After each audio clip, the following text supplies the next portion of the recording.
India's largest digital media network Suman టీవీతో చేతులు కలపండి. ఫ్రాంచైజ్ ద్వారా లోకల్ మీడియా పార్ట్నర్ అవ్వండి.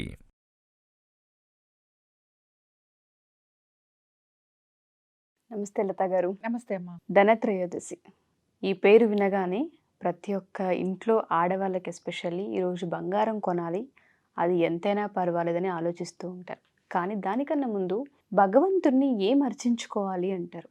ధనత్రయోదశి ప్రత్యేకించి రోజు ఉంది అంటే దీనికి ఒక అర్థం ఉందని భావించవచ్చు. మనం పురాణాలు కానివ్వండి, మన గ్రంథాలు కానివ్వండి, ఏం చెబుతుంది ఈరోజు దేవుణ్ణి ఏమని అర్చించాలంటారు? బేసిక్గా ఇప్పుడు మనం దీపావళి పండుగ గురించి మాట్లాడుకుంటున్నాం కనుక దీపావళి 5 రోజుల పండుగ.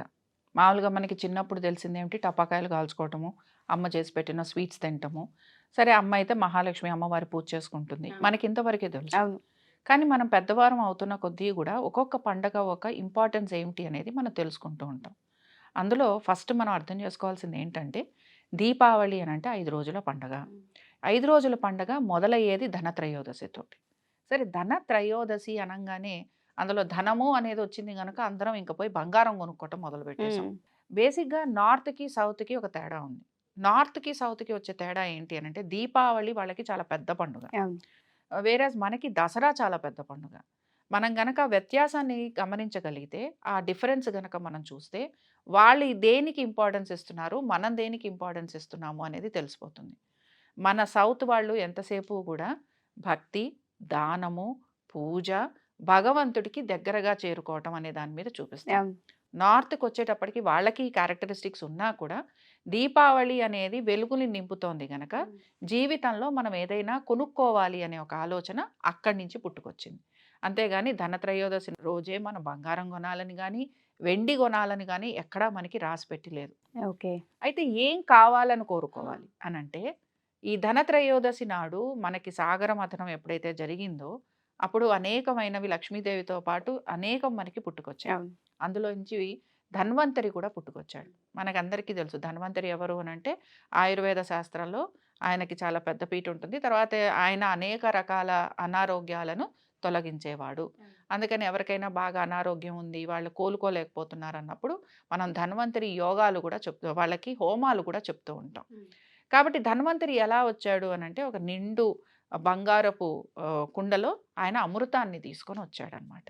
అందుకని ఏంటంటే, ఈరోజు ధన్వంతరి పుట్టినరోజుగా కూడా మనం భావిస్తూ ఉంటాం. కాబట్టి ఏంటంటే, ఎవరికైనా సరే ఏదైనా అనుభవానికి రావాలన్నా, ఏదైనా ఎంజాయ్మెంట్ చేయాలనుకున్నా, మనందరం అదేగా కోరుకుంటున్నాం. దానికి ఒక మంచి శరీరం కావాలి. ఆరోగ్యంగా ఉండే శరీరాన్ని భగవంతుణ్ణి మనం అర్థించాలన్నమాట. నేను ఏదైనా సాధించాలనుకున్నా, నేను ఎక్కడికన్నా వెళ్ళాలనుకున్నా, నాకు తిన్నది అరగాలనుకున్నా, అంటే ఎటువంటి అనారోగ్యం ఉండకూడదు అనుకున్నా ధన్వంతరిని పూజిస్తాము. బట్ ధన్వంతరి అంటే కూడా విష్ణుమూర్తి అవతారంగానే భావిస్తారు. కాబట్టి ఇక్కడ ఏంటి అని అంటే, ఒక రకంగా శరీరము అంటే నా శరీరము అనారోగ్యం లేకుండా ఉండాలి అని భగవంతుణ్ణి ప్రార్థించాలి. ఓకే, మీరు అన్నట్టుగానే ఆరోగ్యరీత్యా అని చెప్తున్నారు కాబట్టి చాలామంది బంగారం వైపు, వెండి వైపు చూస్తూ ఉంటాం. దానికన్నా ముందు ఆరోగ్యం అనేది చాలా అవసరం. ఎవరైతే అనారోగ్య బారిన పడి ఉంటుంటారో వాళ్ళు ఈరోజు ఏం చేస్తే మంచిది అంటారు? అద్భుతం. ఇప్పుడు అనారోగ్యంగా ఉన్నారు, ఎప్పుడూ కూడా ఏదో ఒక అనారోగ్యం ఉంటుంది. కొంతమందికి మానసికంగా ఉంటుంది, కొంతమందికి శారీరకంగా ఉంటుంది, కొంతమందికి చెప్పుకోలేని బాధలు, కొంతమందికి చెప్పుకున్నా తీరని బాధలు.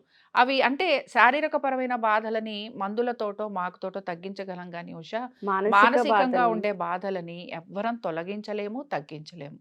దీనికి ఏంటి అని అంటే, మనం ఇప్పుడు ఆశ్వీజ మాసంలో చక్కగా, అంటే మొన్నటి వరకు కూడా మనం అమ్మవారి ఆరాధన చేసాం. సో అమ్మవారి ఆరాధనలో మనం తెలుసుకున్నది ఏంటి అని అంటే, శారీరక మానసిక రుగ్మతలను అమ్మ ధ్యానంతో, అమ్మ అనుగ్రహంతో మనం తొలగించుకోవచ్చు అని. కానీ అలా అని చెప్పి ప్రతిసారి చేసినా నాకు ఎక్కడా కూడా రిలీఫ్ రావట్లేదు అన్నప్పుడు ఈరోజు ప్రత్యేకించి ఒక అద్భుతమైన పరిహారం చేయొచ్చు. ఏంటంటే, ఎవరికైతే అనారోగ్యం ఉందో ఇందులో 2 రకాలుగా ఉంది. ఒకటి ఏమిటి అని అంటే, కొంత వారు శారీరకంగా కదలగలరు, కొంచెం ఎక్కడికన్నా మనం చెప్పిన చోటికి వెళ్ళగలరు.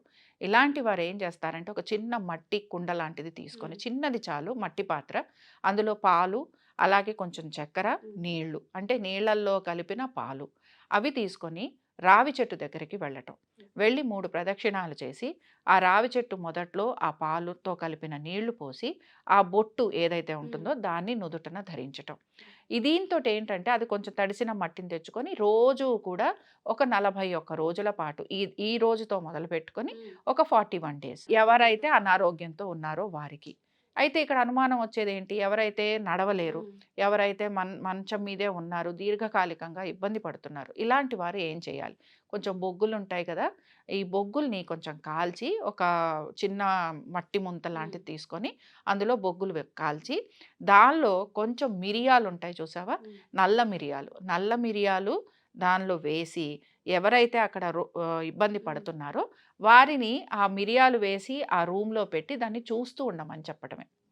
అలా చేసినా కూడా వారికి అనారోగ్యం అనేది తొలుగుతుంది. కొంచెం గాలి వచ్చేటట్టుగా పెట్టండి, ఎందుకంటే కొంచెం పొగ లాంటిది వస్తుంది, ఘాటు ఉంటుంది, కానీ వారికి తప్పనిసరిగా రిలీఫ్ అనేది మాత్రం వస్తుందన్నమాట. ఆలోచనలు కామ్ డౌన్ అయ్యే అవకాశం ఆలోచనలు కామ్ డౌన్ అవుతాయి. దాంతోపాటు శారీరకంగా కూడా ఒక్కొక్కసారి మన శరీరము మన మాట విననప్పుడు ఇలాంటి ప్రక్రియ వాళ్ళకి చాలా ఖచ్చితంగా మంచి రిజల్ట్స్ చూపిస్తుంది.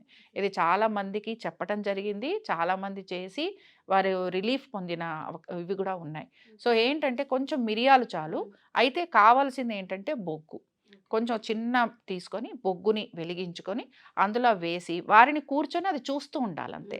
ఆ పొగని వారు చూస్తూ ఉంటే సరిపోతుంది.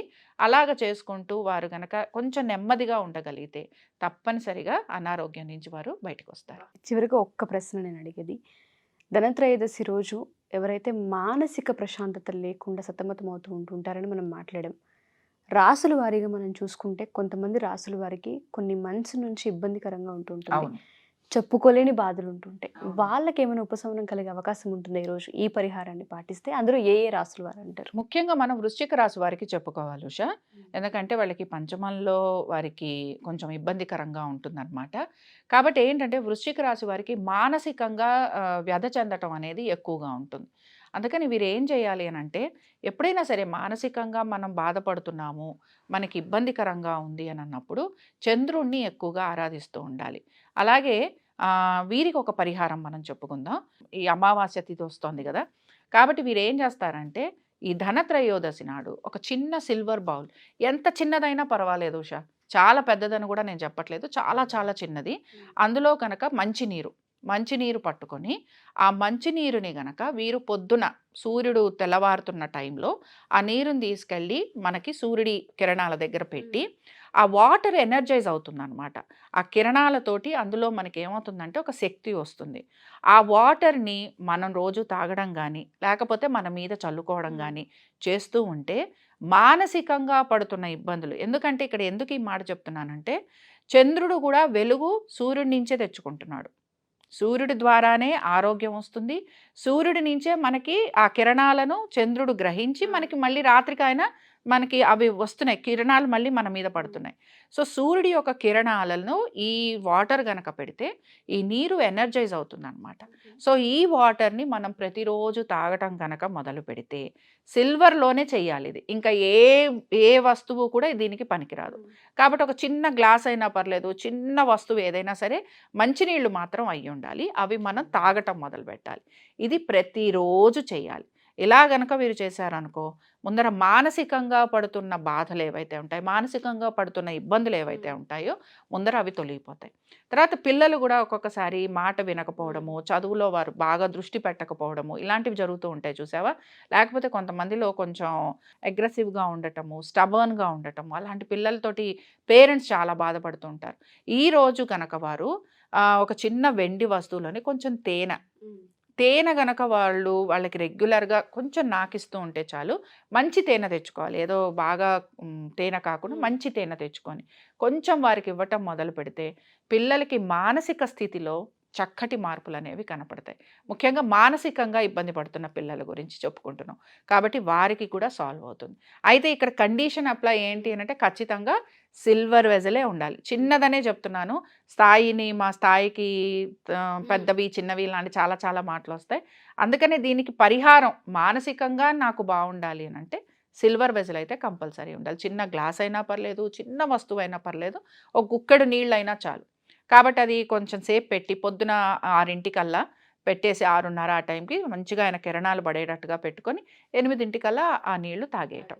అలా గనక చేసుకొస్తే ఖచ్చితంగా మానసికంగా వీరికి మంచి రిలీఫ్ అనేది వస్తుంది. ధనత్రయోదశి అంటే ఎవరైతే మేమేదో కొనాలి అని అనుకున్నాము, మాకు అనిపించింది, మాకు ఇది అలవాటుగా మారింది అనుకునే వారికి మనం కొనొచ్చు అని చెప్పొచ్చు అంటామా? ఏం కొనొచ్చు అంటారు? అసలు కొనాల్సిందేంటి? ఒకవేళ ఆ ప్రశ్నకి కనుక వస్తే అసలు కొనాల్సిందేమిటి? పాతకాలంలో ఏం కొన్నారు? పాతకాలంలో ఏం కొనేవాళ్ళు తెలుసా ఉషా? రోకళ్ళు అవి కొనేవాళ్ళు. అంటే గృహోపకరణాలు ఏవైతే మనం నిత్యం వాడామో అవి కొన్నారు. ఇప్పుడు మనకి ఇప్పుడు ఏంటంటే ఫ్రిడ్జ్ ఒకటి కంపల్సరీ అయిపోయింది, మిక్సర్ ఒకటి కంపల్సరీ అయిపోయింది. అంటే ఏంటంటే పరిస్థితులు మారాయి. కాబట్టి మనం ఏం చేస్తున్నాం అంటే ఎలక్ట్రానిక్ గ్యాడ్జెట్స్ మీద ఎక్కువగా ఇన్వెస్ట్ చేస్తున్నాం. సో పాయింట్ నెంబర్ 1 ఏంటి అని అంటే ఎలక్ట్రానిక్ గ్యాడ్జెట్స్ ఏవైతే అవసరమో వాటిని కొనుక్కోవాలి. రెండోది ఏంటి అని అంటే బంగారం కొనాల్సిందేనా అంటే శక్తానుసారం మనకి మంచిగా స్తోమత ఉంది, నేను కొనుక్కోవాలనుకున్నాను, ఖచ్చితంగా కొనుక్కోవచ్చు. బట్ ఈరోజు ప్రత్యేకించి ఇంకొక పద్ధతి ఉంది ఉషా. అదేంటి అని అంటే చాలామంది ఇత్తడి వస్తువులు కొంటారు. ఇత్తడి వస్తువులు కొని ఆ ఇత్తడి వస్తువులు కొన్న తర్వాత షాప్ కీపర్ ఉంటాడు కదా, ఇప్పుడు నాకు ఏదైనా నా పళ్ళు ఆగిపోయాయి అనుకో, సపోజ్ నేను చెప్తున్నాను, ధనం రావాలి, నా ధనం రావట్లేదు, నా డబ్బులు ఆగిపోయాయి, నేను దాని మీద చాలా హోప్స్ పెట్టుకున్నాను. అలాంటప్పుడు మనం ఏం చేయాలంటే ఈరోజు ప్రత్యేకించి ఏదైనా షాప్కి వెళ్ళి ఒక చిన్న ఇత్తడి వస్తువు కొనండి. అయితే ఆ ఇత్తడి వస్తువుని మళ్ళీ మనం వాడుకోవాలన్నమాట. అలాగ కొనాలి. ఏదో చిన్న చెంచా గరిట అని కాకుండా కొంచెం ఒక చిన్న వస్తువు లాంటిది. అందులో కొన్న తర్వాత షాప్ కీపర్ మనకి చేంజ్ రిటర్న్ ఇస్తాడు కదా, ఆ చేంజ్ని ఆ బౌల్లో పెట్టమని చెప్పండి. ఏ వస్తువు అయితే కొన్నామో అందులో పెట్టాలి. దీనివల్ల ఏమవుతుందంటే ఎక్కడైతే డబ్బులు ఆగిపోయాయో ఆ డబ్బులు మనకి ఇమీడియట్గా ఫ్లో స్టార్ట్ అవుతుంది. సో అది గనక తీసుకొని వచ్చి ఆ తర్వాత మీరు ఏం చేస్తారంటే ఆ కాయిన్స్ పక్కన పెట్టేసాను. చిల్లర కాయిన్సే, నేనేం చాలా రూపీస్ మాట్లాడట్లేదు. ఒక రూపాయో 2 రూపాయలు చిల్లర కాయిన్ అతను అమ్మిన వస్తువులోనే పెట్టాలి.